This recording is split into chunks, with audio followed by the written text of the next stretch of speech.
All right, here's a little secret of the pros.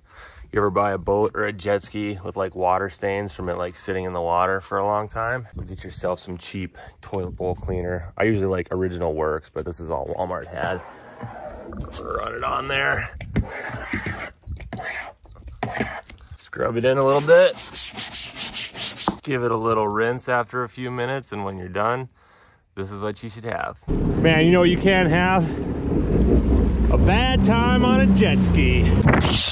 Welcome back to the channel, guys. Welcome back to Fergus Falls, Minnesota, and welcome to another video. I'm currently filming this on the 4th of July, so a very happy 4th to you and whoever you spent it with. The backdrop for today's video is a torn down coal fire power plant. There is some hydroelectric still running right here, but in case you're wondering, that's what's going on in the background. Now, there's a good chance you might be new to the channel, and if you are, welcome. We don't normally talk about jet skis here. We talk about high value cars that you can buy cheap, fix up, never lose money on. That was never the philosophy of the channel, but that's what it kind of has evolved into. Now, this jet ski right here, this is a Sea-Doo Spark. I think the basis of today's video will be, hey guys, which Sea-Doo Spark, if you're looking at a jet ski or if you're looking at a Spark, which one should you get? Now, I think there's a long answer and a short answer to the question, but I think, you know, spoiler alert, I think the one you should buy is the one that's in your price range.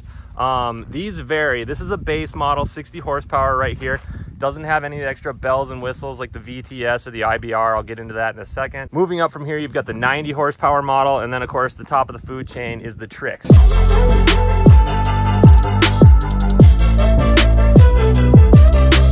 And these come in 2-up and 3-ups. 2-up meaning it's 2-person, 3-up meaning it's 3-person. Now, I'm the kind of guy who researches everything before he buys something. I know quite a bit about the Sea-Doo Sparks at this point. I don't know everything, so take that into consideration while you're watching this, but discussing the 2-ups and 3-ups, the 2-up and the 3-up are actually the same. The only difference is the 3-up has a longer seat and a bolt-on section back here that adds some, I suppose it's stability and stuff if you're gonna run 3, but just know if there's a 3-up out there and you want a 2-up, you can just buy the 3-up if it's at the right price, pop off that rear section if you want, and then just rock a longer seat.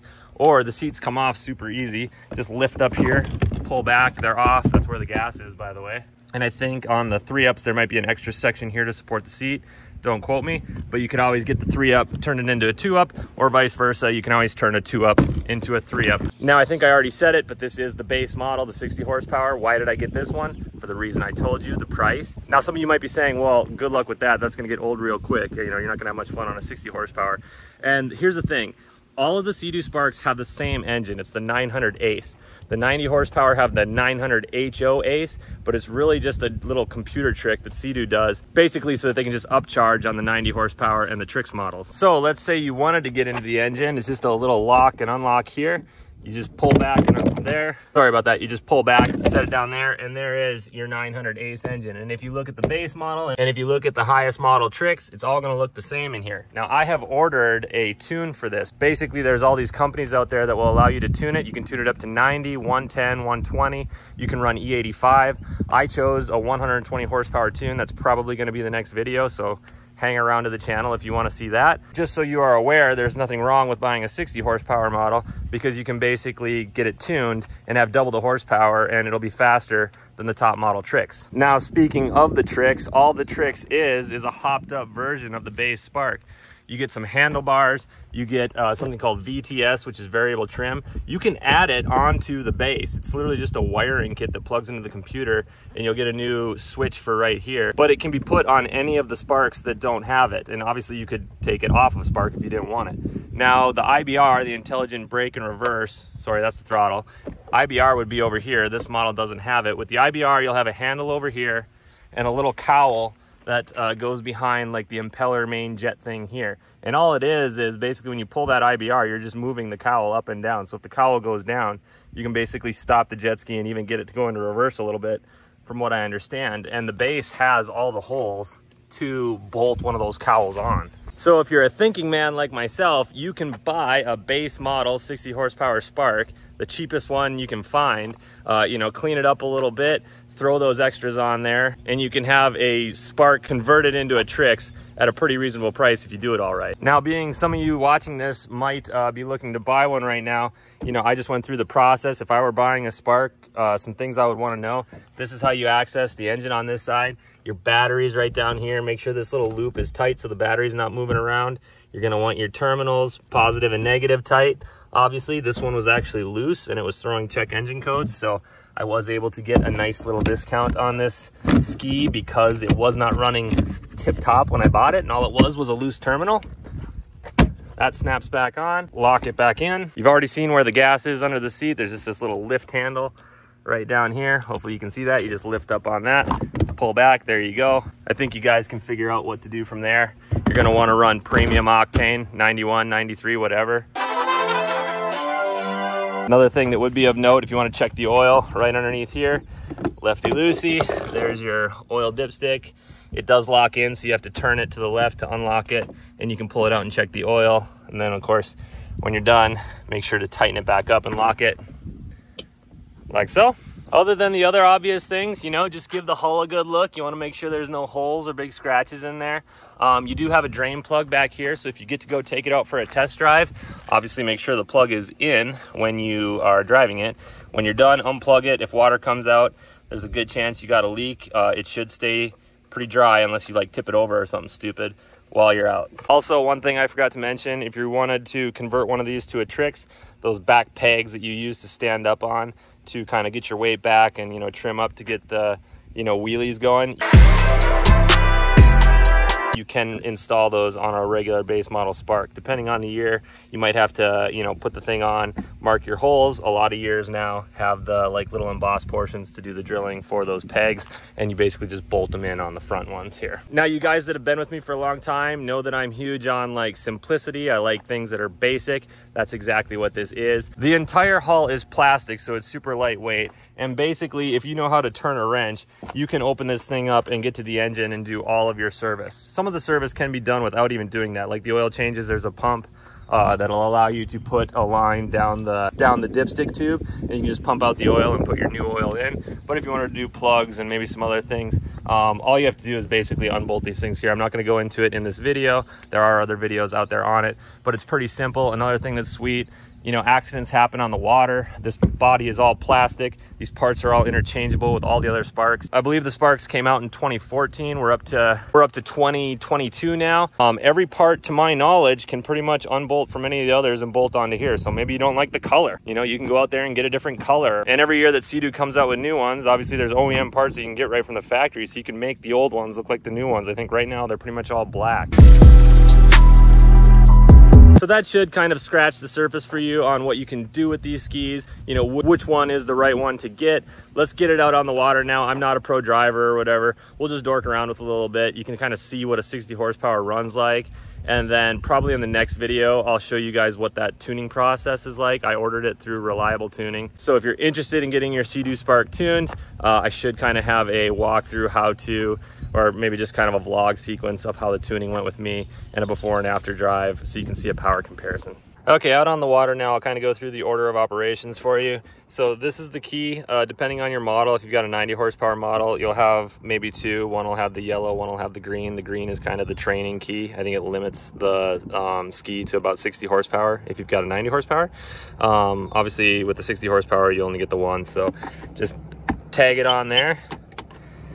Typically, I just had it running, so I don't know if it always starts up like that, but basically, you know, over here on the start stop button, one click will turn the ski on, and then if you hold it, it'll start it. So she's up and running.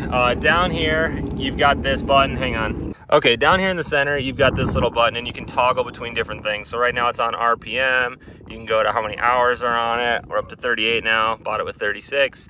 You can get your speed on here. I think that's it. And then of course, if you've got one of the higher horsepower, 90 horsepower ones, if you hold this button, it will give you the option to go into sport mode. And then if you click it again, when sport mode shows on the screen, it'll take you into sport mode. And that's like a faster acceleration mode. So I believe once we tune this jet ski, it will have that option. But right now, since it's on like the base 60 horsepower tune, that is not an option for us. So just FYI, if you see a 60 horsepower out there, it's $1,500 cheaper than a 90 horsepower one. Get you that 60 horsepower, get the tune, and you should be in the exact same spot you would have been had you bought the 90 horsepower. Probably worth mentioning, your gas gauge is over here too. So see right now all the little tick marks are full, so we got a full tank. And then I believe this is where your VTS or your trim shows up if you have that option. So again, everything you need to make a Trixx is on the 60 horsepower model. So if you can get one for the right price, you know, do your math on, you know, $300 for VTS, $300 for IBR, your time for bolting it up, and of course the pegs back here and the handlebars. Maybe it makes financial sense to get a lower model and then just build it up. Now, it is my niece's 10th birthday today, so I promised her the jet ski for pretty much the whole day. So I'm gonna go bring it to her, let her play around, and we'll wrap this video up later this evening. Gas on those corners, then you'll whip it a little harder.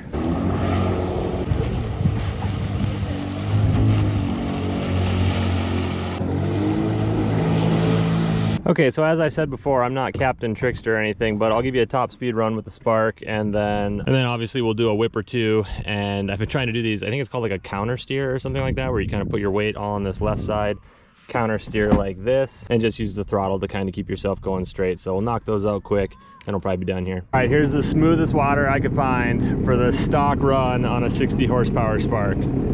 Top speed, I think, is 41 miles an hour.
Here's a shot at the counter steer.